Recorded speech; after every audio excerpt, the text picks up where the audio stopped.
Just so you all know, this is my second time filming this episode. First time I filmed it, I had my fan on in my room because, as we all know, I don't get much circulation in here since it's the last room of the house. So I die every time I'm filming. But you could hear it against the microphone, so we're starting over, and I'm just gonna have to sweat it out with no fan. Um, I also printed my notes, and my printer's out of yellow ink, so anything I highlighted in yellow is just plain, and all the things I highlighted in green are just blue. But, we're still doing it. We're having a good time. It's going to be a good episode, as always, because we put our heart and soul into this. And we all have a good time. So, do you guys want to hear me talk about my weeks? I am waiting. Yes, we do. Oh my god. Of course, guys. Of course, I'll tell you about my week. So, I went to a 5 Seconds of Summer concert. Now, I might have referenced it in my last episode. Uh, I'm not sure if I got into details about it though. I think I just referenced like their music or something. But I went to a 5 Seconds of Summer concert and I had a soundcheck experience. Now, guys, I've been waiting for this concert for 2 years because of COVID. It got pushed back tons and tons of times. But it finally happened, and it's bittersweet because you're always happy that it happened, but sad that it's over. But at least you get all the videos to look back on, and of course, there's gonna be future concerts to go to. So it's not completely over, it's just that you have to wait again. So, with Soundcheck Experience, again, my first time having a soundcheck experience, and I was number, I think, 446 in line. It probably went into like 600s or something. But we got really close to the stage. But the funny thing was is that my seats were closer. It was maybe like 2 rows closer from where I was sitting for soundcheck. And I don't know if it was the microphone volumes or something, but I couldn't understand anything anyone was saying. So the band, they practiced or performed one of their songs for us, and then they had the audience ask questions. So people were asking questions, and I couldn't understand half of the questions, and then I also couldn't understand half of the band's answers. Really, only way I heard it was through other people. I was like, "What they say? What they say?" There was one that I can recount, and it was someone was asking like, "Oh, what's a song that you would never see yourself taking off the set list," or something like that. And Michael was like, "Oh, maybe She Looks So Perfect." And everyone kind of agreed with She Looks So Perfect. And he was like, "Only thing is that once we're like 60, it's going to be weird to be singing about underwear." And Ashton was like, "We'll re release it as She Still Looks So Perfect." And that was just one of my favorite moments. And also, another weird thing is like once that was over and everything, because it was probably maybe 30 minutes or something. So then we have to wait to actually go back into our seats. So we finally get our seats, and everyone like starts screaming and cheering. So like we're all turning around. There's some guy dressed as Spider-Man. So we're all thinking, is this like one of the band members? Is this like someone from the tour? Like who knows? And turns out it was just some regular guy in the audience who decided to come to the concert as Spider-Man.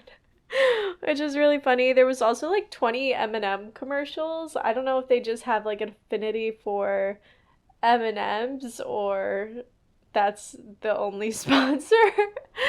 But it was very funny. Every time the commercial would come on after so many times, people would just be like, "Yeah, M&Ms, let's go." And at the concert, I also made some friends. So when my mom and I first bought the tickets, she only bought one because tickets are very expensive. And since I'm the one who enjoys it, she was like, "Oh, if you want to go alone, like I'll spend this money that you would spend for maybe 2 tickets on just one for the sound check and everything." So um I was supposed to go by myself, and as it got closer to the concert, like I was kind of getting nervous because I've never been the one to drive to a concert by myself before. My mom always drove me, and we would either go together or she would like pick us up after or just like wait in the car or something. So I was like, I don't know what to do. Like, I'm kind of anxious about how parking works and like who I talk to and where I go. So I reached out to Kyle and I was like, hey, do you want to get a ticket to 5 Seconds of Summer so we could drive together? So he ended up getting like a lawn seat for $20. So though I wasn't sitting with him, we were texting and we got to meet up after Soundcheck. He was like, I was having a good time. The music was good. I was like, okay, I'm glad because the whole time I was at the concert, I was like, is he okay? Like, I feel so bad. But after we met back up and everything was fine, it was just mayhem to get out of there. And then, speaking of Kyle, Kyle was in Aruba for like 9 days. So he's home, and I'm very happy about that. So we've been spending a lot of time together, and we actually are going to be going away in a couple days to Hershey for my birthday. Well, actually, by the time this episode is released, we'll probably already be there. So I'm very excited about that trip. And speaking of other trips, I actually, so while he was away for a weekend, I went to Myrtle Beach. And it was kind of like a last minute thing. So my sisters had been planning this because my sister, her best friend, moved to California. So whenever she's like comes back for work things, she tries to meet up with her.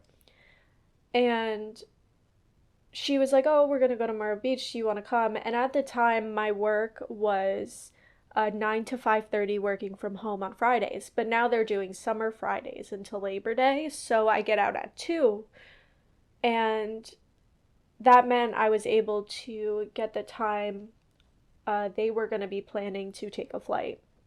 So I was like, "Yeah, you know what? I'm gonna go." So I decided to go. I left a little earlier than them. They left on a Monday. I left on a Sunday just because I didn't want to take off from work for it. But it was very nice. Can I don't know if any of you are from South Carolina. Why is there so much golf? Like, can anyone explain that? I didn't see a single bowling alley. I didn't see nothing. Just so much mini golf. And the sad thing is that we didn't even mini golf. We should have. We should have. Instead, the first night we went to eat, we watched the sunset. The next day we went to like Ripley's Believe It or Not, which was very small in comparison to like Atlantic City or the one in New York. I feel like they didn't have as much, but it was still very nice. And we also went to, what was it, Wonderworks, and then also Ripley's Aquarium. So that day was a little more packed, and then of course we went swimming. It was really cool. Our hotel had indoor and outdoor pools, and they had many hot tubs. They had hot tubs indoors, hot tubs outdoors, and they also had a lazy river. So I was not expecting all of that. It was really cool. The only weird thing was that they had a gym, and the gym was a bunch of cardio, and then this one, um, I don't even know what you would call it. I guess you could say it's kind of like a rack, and you go around it, and it's supposed to be like a whole body workout. So they have attached to the rack is like a leg press. They have like extension. They had a bench where you could do a chest press, shoulder press, like stuff like that. But it was from like the 1980s, and you didn't really feel like you were getting a workout. So mainly, and they also didn't have dumbbells. So mainly we were just kind of doing like no weight exercises like Pilates or something. But I still got a little sweat, especially when I did cardio. So we make do with what we have. And then on the last day, I watched the sunrise on the beach, which was, I've never done that before, and I would love to do it again. I just wish I was more of a morning person where I could be able to wake up that early just to see a sunrise, because right after I went back to sleep till like 10 o'clock. And then we went to the pool again. We just hung out at the beach later. Unfortunately, my flight was delayed twice. So I was supposed to get home originally around like 5 o'clock, and I ended up getting home probably around 8 o'clock instead. I blame my sister because she was like, "Oh, what if your flight's delayed?" And I was like, "No, no, no." And then it got delayed. And then she was like, "Oh, what if it's delayed again?" And then it got delayed again. So she put it into the universe. She manifested that my flight was going to get delayed, and it happened. And then now, spontaneously again, I decided I'm going to plan a trip to the Bahamas. So I'm looking to go to the Bahamas in April because I know someone with a timeshare. So I was going to rent it from them. And all signs are pointing towards yes. So I'll keep you guys posted about that once everything's like confirmed and stuff. But I am super excited because, I'm young and like I want to feel like I'm making the most of my life. So I feel like I go to a lot of the same places to vacation. Like I've been to Boston a couple times. And of course, there's still places in the United States that I still want to see. But I was like, why not? Like let's go somewhere that I didn't see myself going for years. Like I didn't see myself really adventuring out of the United States until I did everything. But you're never going to do everything. So, why not? Let's go big or go home. Let's go crazy, guys. So, that's all I have for you guys today. Very like vacation oriented.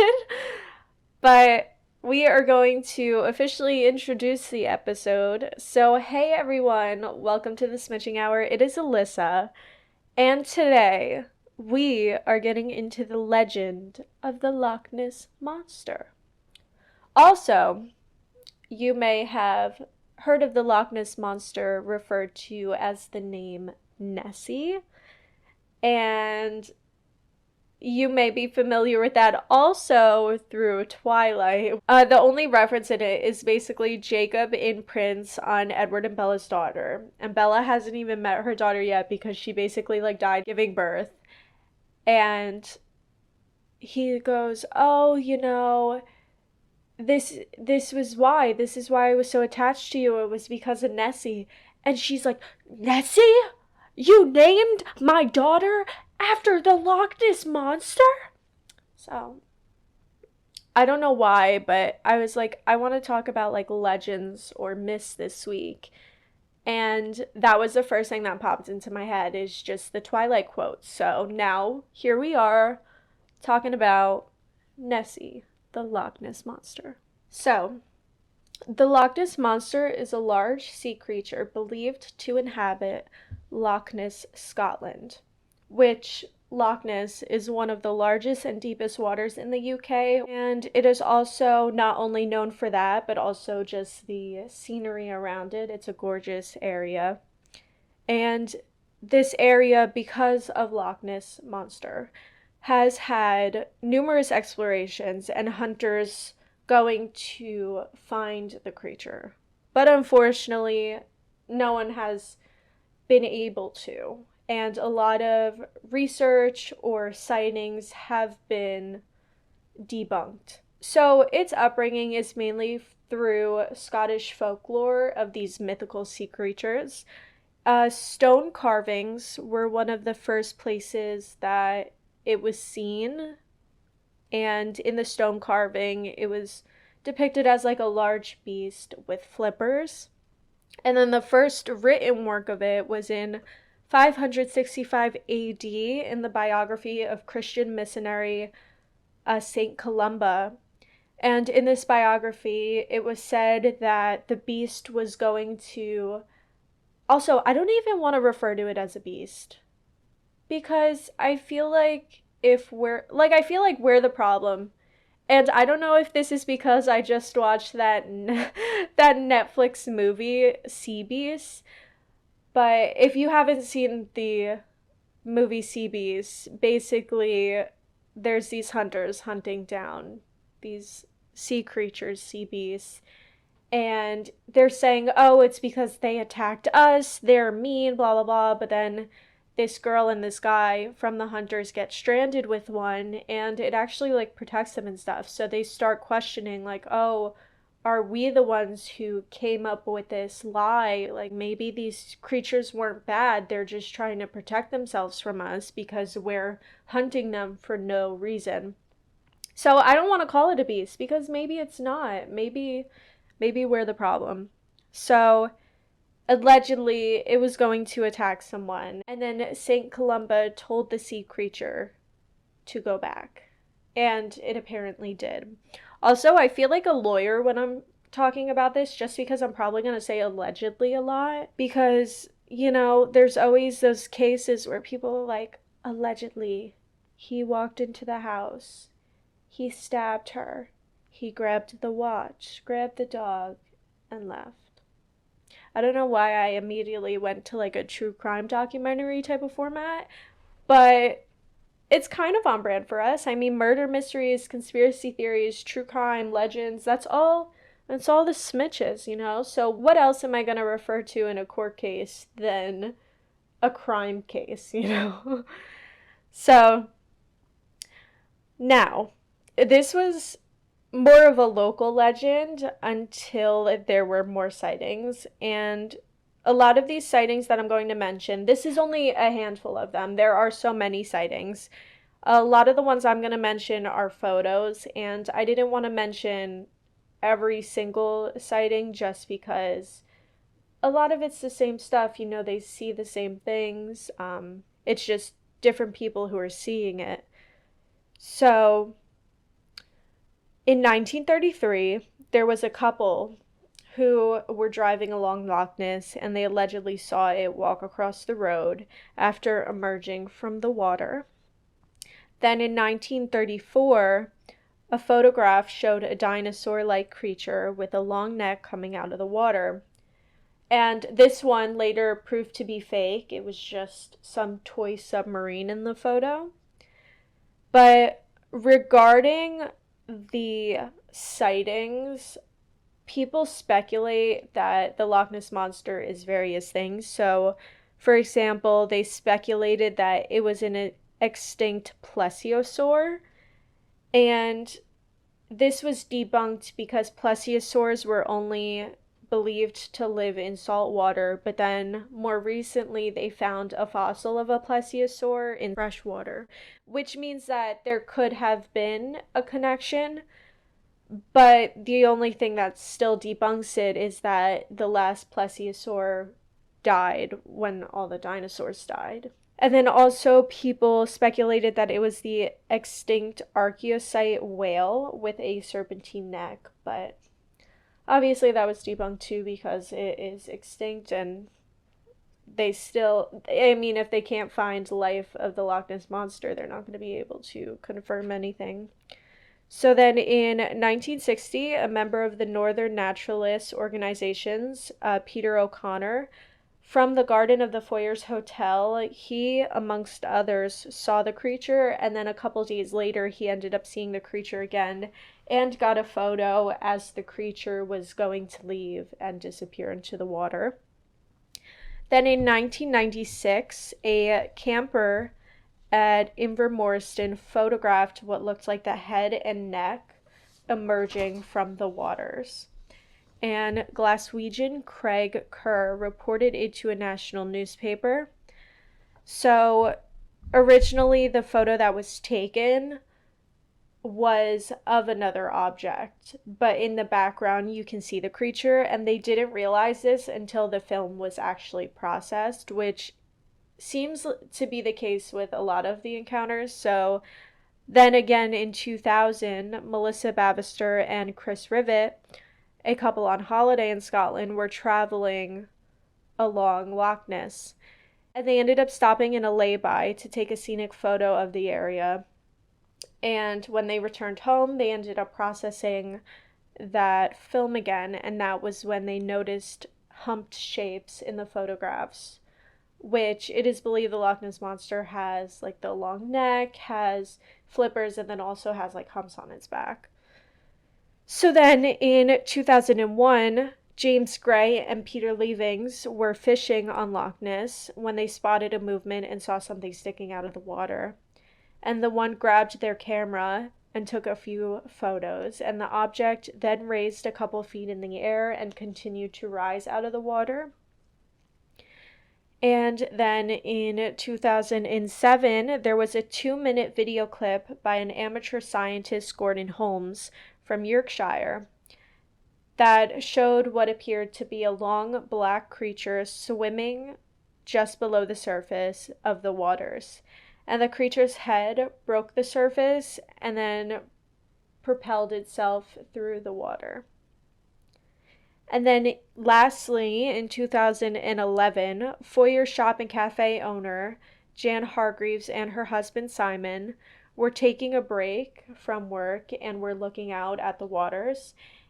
And that was when their kitchen worker, Graham Bain, spotted an unusual figure out there.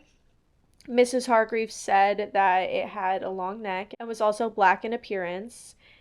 And it went under the water and disappeared, but then ended up resurfacing for about 4 to 5 minutes. So some of these encounters, they're more quick encounters where the creature is leaving, but some encounters were longer, like this one was 4 to 5 minutes. I believe there was also another where it said that they saw the creature for about 10 minutes, and they weren't the only ones. So moving on from sightings, there were a couple excavations.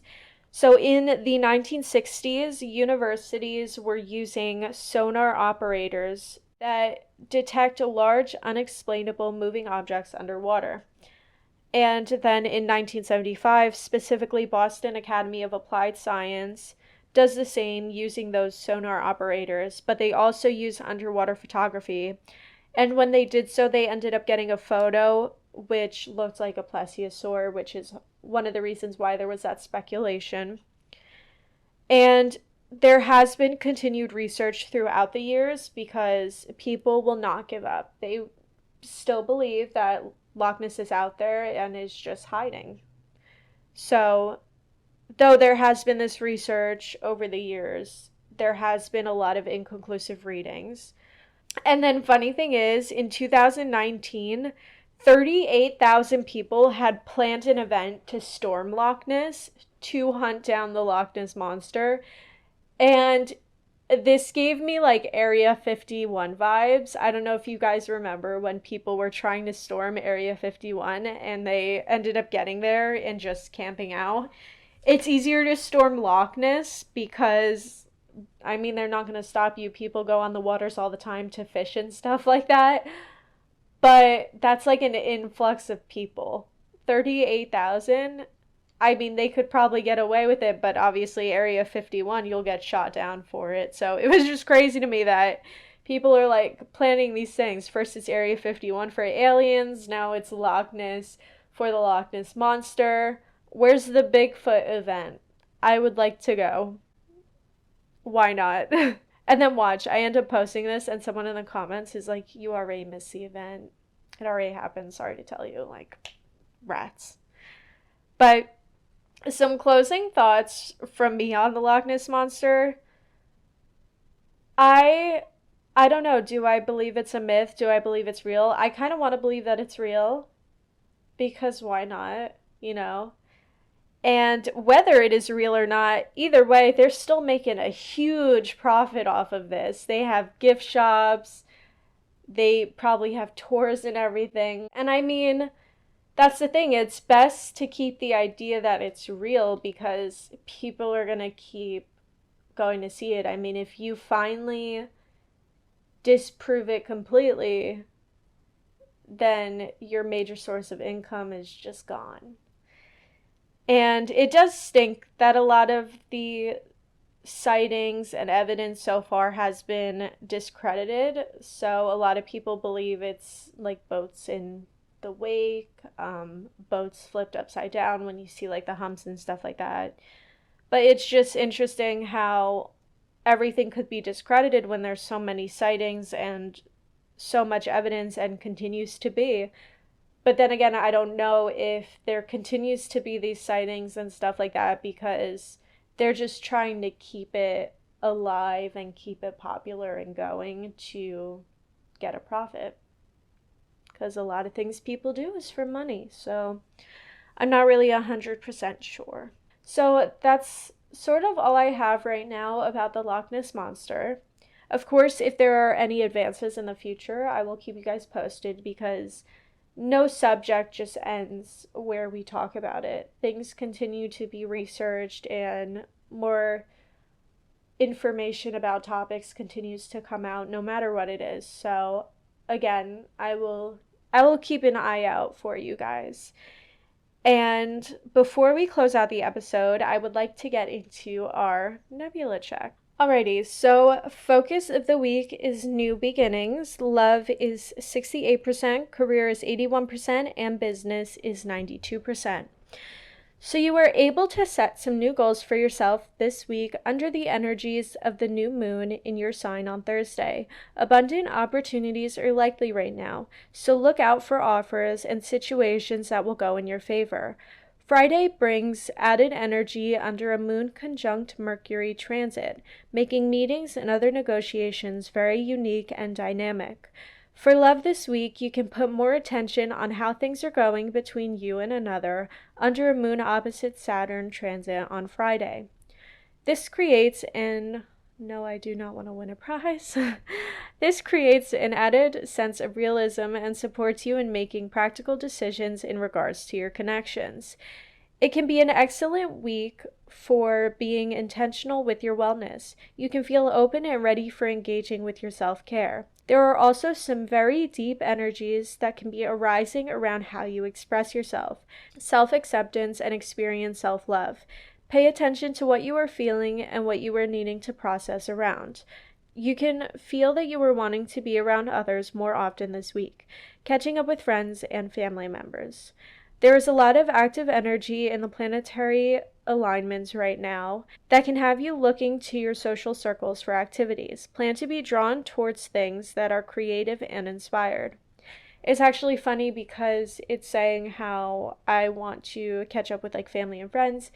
And when we came back from Myrtle Beach, we actually had like a family dinner to celebrate like my sisters reuniting with my dad and stuff. So we had that. And I'm actually planning a get together with friends for my birthday. So it's kind of ironic that it says that. And I mean, even with business at 92%, I feel like work has been a little more vigorous this week. A lot more has been going on. So that does make a lot of sense.